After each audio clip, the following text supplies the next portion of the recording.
Hi, everyone. My name is Rory Somerson, and I am a candidate for Thurston County Commissioner District 1. So, in our last video, we had a discussion about involvement and how you can get involved in local government. And today we have, a discussion planned around representation, what it means to get representation, and various ways you can get representation, advocacy, outreach, and more information about local governmental actions. When I launched my bid for county commissioner, it was really based in this idea that I didn't feel like we had adequate representation. Representation for marginalized groups, for our homeless community. We didn't have adequate representation for people who were struggling in the community in general. And we didn't really have enough representation, as I saw it, for people in labor, in working in the working groups, for small businesses, for people who really understood what it was like to struggle in these times. And so one of my core reasons for wanting to run was really to provide some of that representation. So my experience getting involved has been definitely a road that I've walked here in this last year or two. I started out as a PCO, and actually, let's take a step back from that. Even I actually started out as just an organizer, a volunteer in a local organization that was really passionate about moving the needle forward in Thurston County, in the state and in the nation, trying to better the lives of our community. So I started out with our Revolution Thurston, and I was a volunteer organizer for the organization. And what we were focused on doing, at least in terms of what I was doing, was really trying to provide a space for people here locally to be more involved with local politics and to promote people and ideas that mattered to them.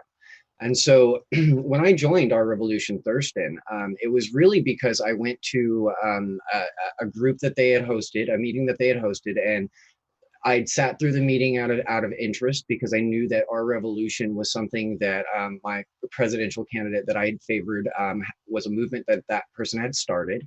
And so I was really passionate about the movement in general and this idea behind creating youth representation, really encouraging young people to be involved in government.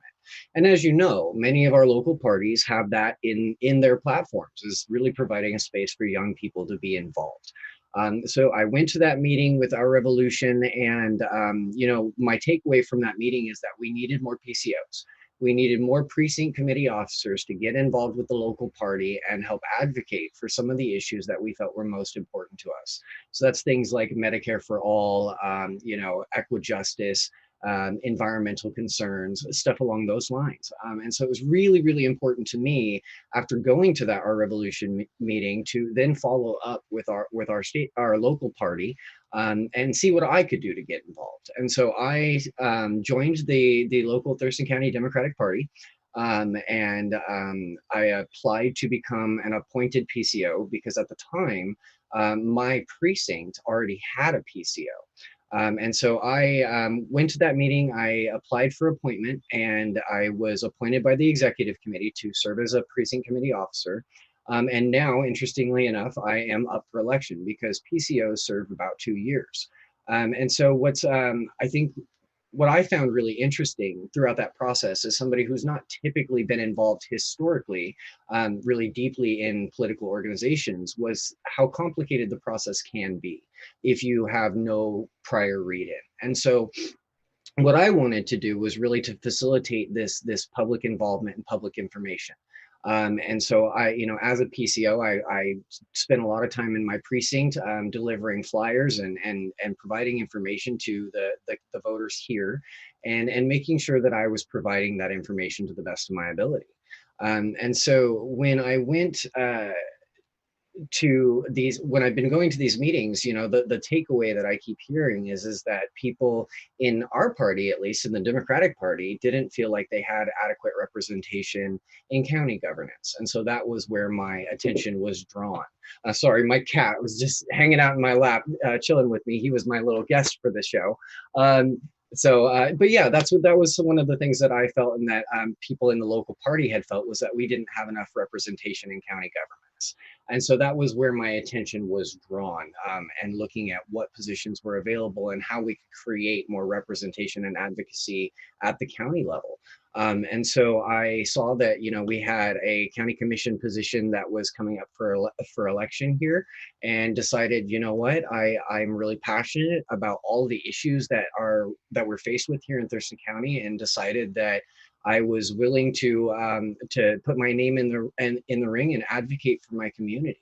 So in this video, what I really want to do is discuss a little bit more about kind of the general process of involvement and representation, and kind of go through some ins and outs of what representation really means. So let's start with voting. Obviously, everybody has a right to vote. If you are a citizen here in Thurston County and you're a resident of the state, you get to vote in county elections and in state elections here, as registered voters. And so everyone has that right to participate as a citizen here. And so many of the most important decisions that we make, especially our decisions regarding who's going to be representing us as elected officials and as advocates, those decisions operate by a vote. And so one of the things that we see in voting right now, is that voter turnout is relatively low. And so when you do go to vote and you do go to participate, you'll find that a lot of these ballot initiatives that we've seen hit the ballot, a lot of these elections for candidates and such, they're decided by very small margins. And the reason for that is low voter turnout. So what that means in translation is really that your voice really matters. So anytime you go to the ballot, you're really swaying that vote because of how low the voter turnout is. And so it's really, really important that people are looking at the ballots. They're informing themselves through the voters guide and through the voters pamphlets, and that they're participating in that voting process, because your voice is the first step in representation. Beyond that, I think there's a significant level of importance in voting on local issues, because local issues are the things, voting on local issues, like for example, we were looking at potentially voting on a new courthouse here this last April. And while that was removed from the ballot, a decision that I do support, that the Board of County Commissioners made, to remove that from the ballot, that's a big issue, a big financial thing that we would be deciding, and it would impact us locally for a very, very long time, 20 to 30 years in financial repercussion out of that decision at the vote. And so your vote not only can cause immediate impact in your community, but also long-term impacts in your community. And again, because of low voter turnout, your voice really can make a difference. So what is the expected outcome of voting? Well, that's in fact determined by the voting process. And so when you get a majority of voters that side with a specific issue on a ballot, or that back a specific candidate, well, then that's the representation that you get. And so voting really is the foundation of of how you make change and how you create representation in your community. Another way that you can promote representation is to actually provide statements to state, county, and municipal agencies and elected officials, authorities, and boards. And so how would you determine who to talk to? Well, oftentimes you're going to want to go to that specific agency's website, especially right now in this time of coronavirus. It's a little bit harder to actually go into an office, but almost all of these local agencies and boards, they have their own websites. And so there's contact information provided on their websites. And it also tells you about their websites will often also tell you about some of the issues that they're addressing within that agency right now. They'll give you news and updates, and provide for you a list of contacts and resources. And so how you determine who you want to talk to is often based on a little bit of groundwork and research that you would want to have to do to make sure that you're talking to the right people to get your concerns addressed. You can contact your elected officials directly or privately. And so while I advocate for this, I do caution people that this is not necessarily legally binding. They do, they do obviously review your comments to them, but that doesn't necessarily mean that they are going to take into account what you've said and make a decision based on what you've said alone, because obviously there are going to be a lot of other people who are also participating in that feedback to those people directly. So what else can you do? Well, there's a lot of channels for public comment. So when a county commission is a great example of this. You know, they do public comment on issues that are happening in the community, and so like ballot initiatives that are coming up, they'll do a public forum where you can come in and provide feedback as a community member. And while that public comment may not be binding, it may not be the thing that creates a decision, it also is something that becomes public record, and it does have a lot more impact than per se a private message might. And so the other thing that I think is really important to mention along those terms is that if you want to have a really solid argument, or a really solid impact on the discussion, you should probably bring some data, some legal citations if you can find them, and some petition information if you can find that as well.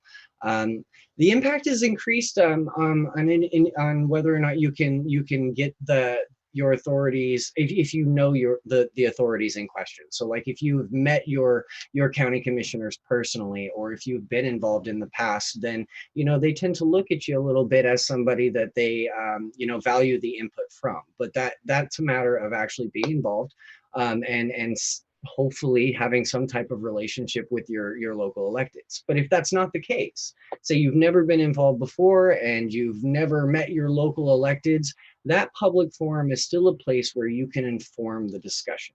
And because it's public, in my opinion, there is a stronger chance that what you've said is going to not only impact the decision in terms of the elected, but it's also going to frame the discussion for community members as well, and possibly provide insight that they may not have had. You're really sharing your personal experiences, or you have the opportunity to, in a public setting. And that can be really valuable when we're talking about creating narratives and changing the direction of policy on specific issues.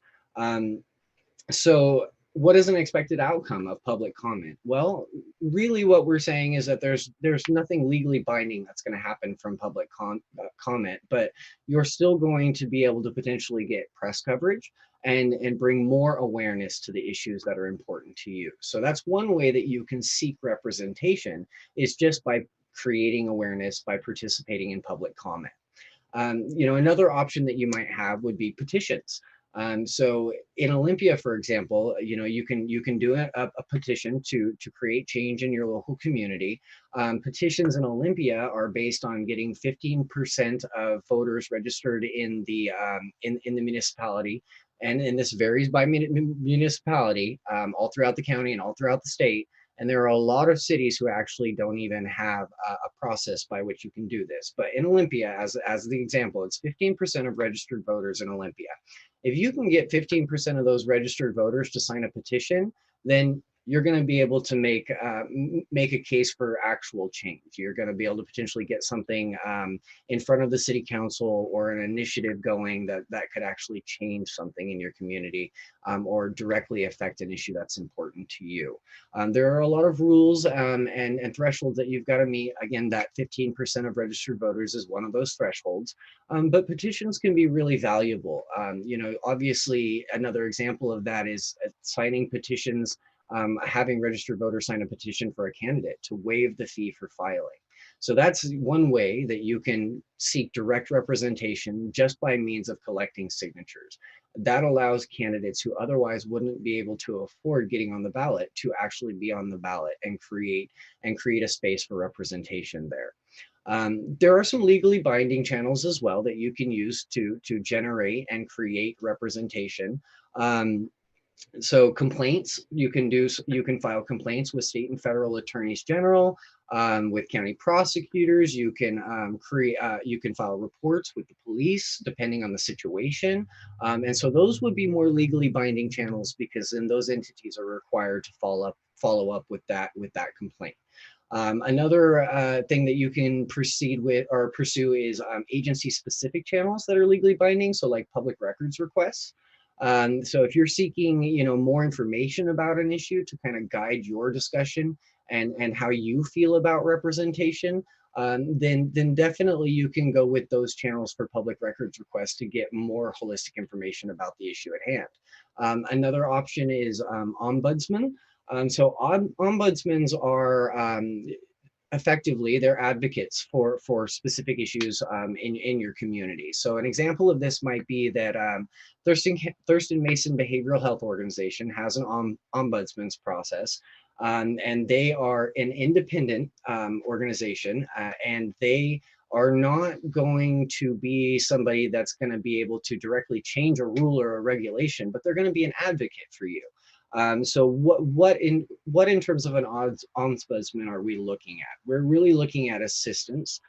So they're going to be able to help you with resolutions of grievances. They're going to be able to help you with things like mediation, so like resolving problems in a mediated fashion.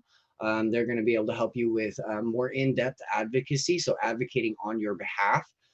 They can explain and investigate things for you. So if you've got some facts that you're a little bit not clear on, some laws or policies that you're not clear on, or procedures, then the ombudsman are going to be people that can actually provide that explanation for you in a way that's easy for you to understand, and connect you to those resources through investigations. Another thing that an ombudsman might be able to do for you is to listen to your problem. Oftentimes we feel like we're just not being heard, right? And so we need somebody that we can speak to who's going to be unbiased and who's going to hear you out and provide you representation in that they're hearing you. And then, and other things that they can do is they can assist you with administrative hearings. So, I know a lot of people right now at the state level, especially, are dealing with administrative hearings for unemployment. And so there are means by which you can do a mediation with ombudsmen to help inform your decision-making process there and guide you through the rules and regulations. And all of those services through ombudsmen are actually free of charge. So I think that's something that you should probably be looking into in your time searching for representation, is what organizations specifically rely on mediation through ombudsmen and which organizations have that available to you. So in our links below, we do have a lot of links that we're going to have in the description updates, and in our slides that you can go to their websites, and you can even just do a general search for ombudsman in Thurston County, a Google search, and you're going to be able to find a lot of organizations that work directly with ombudsmen. I know in the automotive industry, when I trained for automotive, that was something that we talked about a lot for mediation, and having more representation within the automotive industry. Other legally binding channels are public information, like finding public information. And so these methods of public information are like laws, codes, and ordinances. So when it comes to doing public comment, if you can cite the law that is relevant to your issue, then that's kind of a legally binding channel. This law says this specifically. This is how you're not meeting the regulation or the ordinance, and then bringing that into your public comment can be really beneficial to you when you're trying to make your case. And so what I would say is that most laws, are readable by a layperson, somebody who is not super highly educated, isn't familiar with legalese, as some might refer to it. And so while that's true of most laws, it's not really true of all laws. And so again, the ombudsmen are people that can help to clarify those things for you. So what is the outcome with legally binding channels? Well, it's hopeful that my hope is that what we take away from that is that your outcome is determined by the relevant laws. It's determined by what is in written records. And so when we're looking at legally binding channels, what we're really hoping the outcome is going to be is that your issue is being determined by what's actually written down. What are some other methods of representation or developing representation? Well, communicating directly with your representatives is another way to do this. So like in the legislature, what we have is we have constituent services. So you contact constituent services. They have a section of their legislative department for your legislator that specifically deals with constituent concerns. And so when you're looking for representation, you already have elected officials at the state level who can help to guide the discussion and actually find resolutions on your behalf for specific issues. So constituent services through your legislative bodies is an amazing tool at your disposal for seeking out representation. What are some outcomes that you would expect from that? Well, it may not always be binding, but it can create records of communication, and it can also escalate an issue. So, again, we get back to this whole idea of unemployment right now, where a lot of people right now are not able to actually call in and talk to people at the unemployment office. Well, your constituent services are able to escalate an issue through back channels that might be able to get you in contact with somebody a little bit sooner. That was my personal experience. I think a lot of people know right now that I was temporarily laid off from my place of employment. And one of the most amazing resources that I found in terms of trying to find information about what the delays were was constituent services. And so the outcome for me at least, was not only that more information was provided to me about what the guidelines were and what the complications were, but it also facilitated an open channel to a higher level within the department that got me a response much quicker. So definitely reach out to your legislative representative and find out what channel and what method is best for communicating with their constituent services, to create and participate in representation in that arena. Another thing that I think is really important to mention when we're talking about representation, is that there are a lot of non-governmental organizations, or NGOs, and a lot of nonprofits, NPOs, that deal with special interest type issues. So like environmental groups, or identity-based groups, or disability-based groups, whereby they already have means of advocacy and volunteerism in place that you can connect with, to find more assistance from people that are not directly involved with the government. And so if you are wanting and this varies by issue, right? So if you're wanting to address an issue with the environment, you're probably not necessarily going to want to go talk to an NGO or an NPO that is specifically dealing with disability services. You're going to want to find an NGO or an NPO that deals with environmental concerns. And so how do you do that? Well, you go to their website, see what their mission is, see what their values are, see if they actually state on their website somewhere that they do advocacy and outreach services, whether they do counseling, whether they do information services. And so there are a lot of NGOs and NPOs, and we have a list that we're going to have in our description for this video, and also in our slides for this video, that lists some of these NPOs and NGOs that you can contact, and that do offer varying levels of advocacy. And so I think it's really important that people are considering that as something that may facilitate representation where it may otherwise be lacking. Now, there are many ways in participating in direct representation, and I think that that's most people are pretty well aware of that. But I think that the other thing that's important to mention along those lines is that your local party, is an amazing way of facilitating direct representation. So as I mentioned early in this video and in our last video, precinct committee officers, that's a party function. And both of the two major parties, at least here in Washington, have precinct committee officers. So that's both the Democratic Party and the Republican Party. But there are also, outside of just PCOs, there are ways that you can be participating in direct representation that requires a little bit less commitment than becoming a PCO, right? So, I mean, there's definitely a lot of commitment in becoming a precinct committee officer or a PCO, by means that you're a voting member at these party meetings, and that you are an elector who elects delegates. You vote on platform for your local party and stuff like that. There's a lot of read-in and there's a lot of meetings. So that's a big level of commitment. But you can also join the party as just a voting member. So an example of this would be Thurston County Democrats. If you sign up for the Thurston County Democrats as a member, you pay your dues, then at that second meeting that you attend, you can actually vote.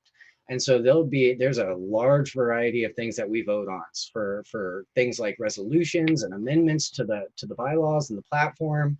All of that stuff is decided at meetings and votes of the body. And so what the body is people like you and me. When we go in and we're not already precinct committee officers, or if we're not already elected officials, the best way that we get involved in our local party is to go to these meetings and vote in these meetings as voting members. And this is true for most of the parties. And so what I would say is that, like, if you're a little bit more right on the political spectrum, if you're somewhere in the middle, if you're somewhere on the left or really, really far left, well, there's party representation for you. So that's the Republican Party, the Libertarian Party, the Green Party, the Progressive Party, the Democratic Party. So there are a lot of different party organizations and caucuses in the area that have membership and dues, and they all have their own platforms that you can vote on, their own resolutions that you can vote on.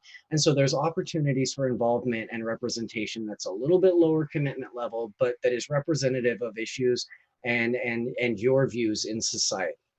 So that's really important to mention, that there are a lot of opportunities in all of our local parties for you to become involved in a way that may not be as overwhelming as becoming an elected official yourself.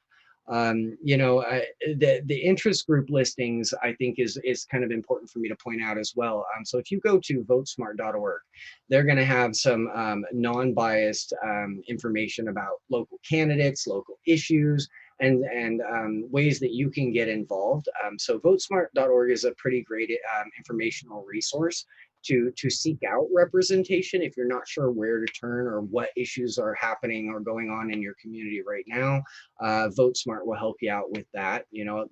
I think it's a given that in this day and age when everything is digital, a lot of the resources that you're going to find are going to be online. So you can definitely call an agency or a party representative directly, or you can go to their website and find a lot of the same information. Beyond that, there are, there's this idea of, like, so again, what is the outcome? Well, you're going to be able to find support. So you're going to find other people in the community who agree with the issues that you agree with, and are focused in the same areas of interest that you are. And so that sense of community helps shape local action. It grows your knowledge base, but it may also help to grow theirs if you're bringing a unique point of view to the discussion, and that facilitates representation. You also have the opportunity to learn more about the process through that type of involvement, direct involvement in representation. So just by means of actually going in and observing the meetings, or going in and observing the process, you learn more about the process. And then for me, it is obviously one of the foundations of participating in representation is to actually go in and again, cast your vote. So these are all things that I find that are really, really important to express in terms of representation. Um, when when I started running, I think one of the things that was really interesting for me is that I thought I knew a lot about the process.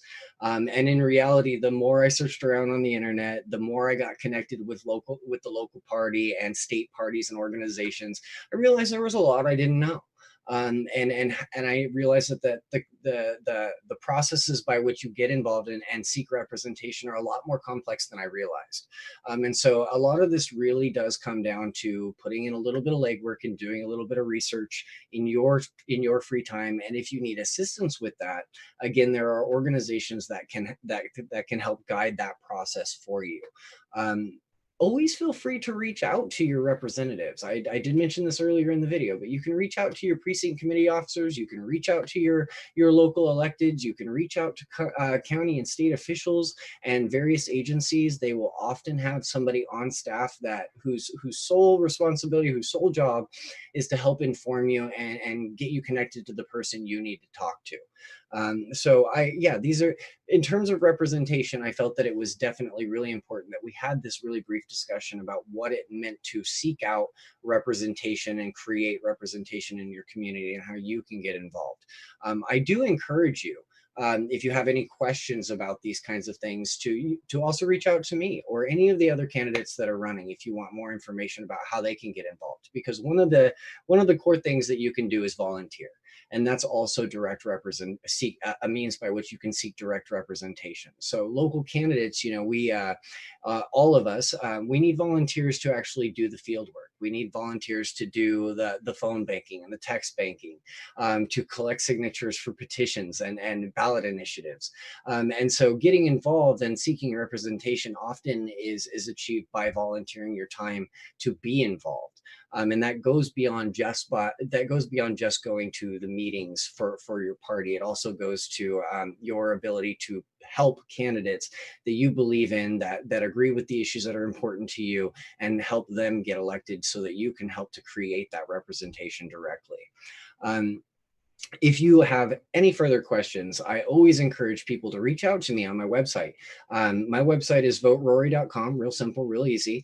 You can go onto the website, you can ask a question directly in the questions box.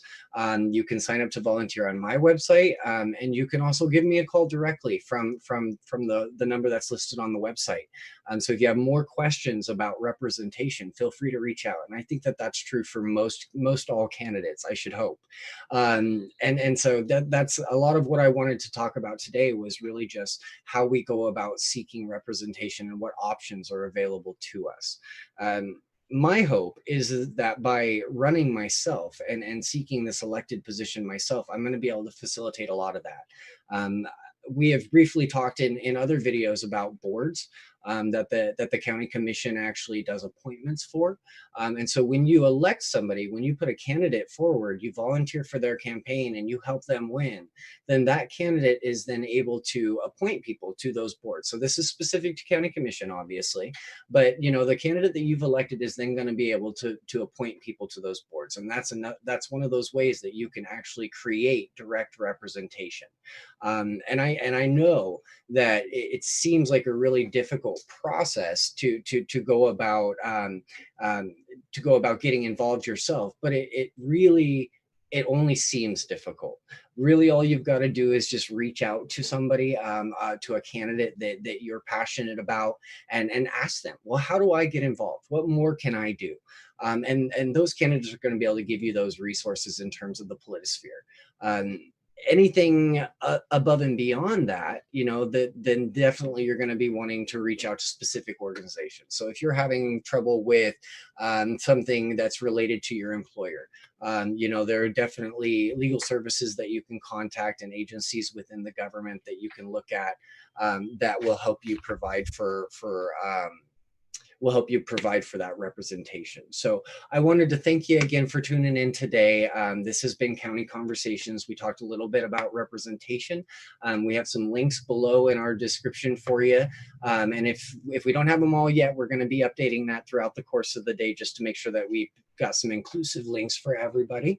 And I really thank you for watching our county conversation today. My name is Rory Somerson, and I am a candidate for Thurston County Commissioner District 1. Visit my website, voterory.com. Get involved. Let's create some representation together. Thanks.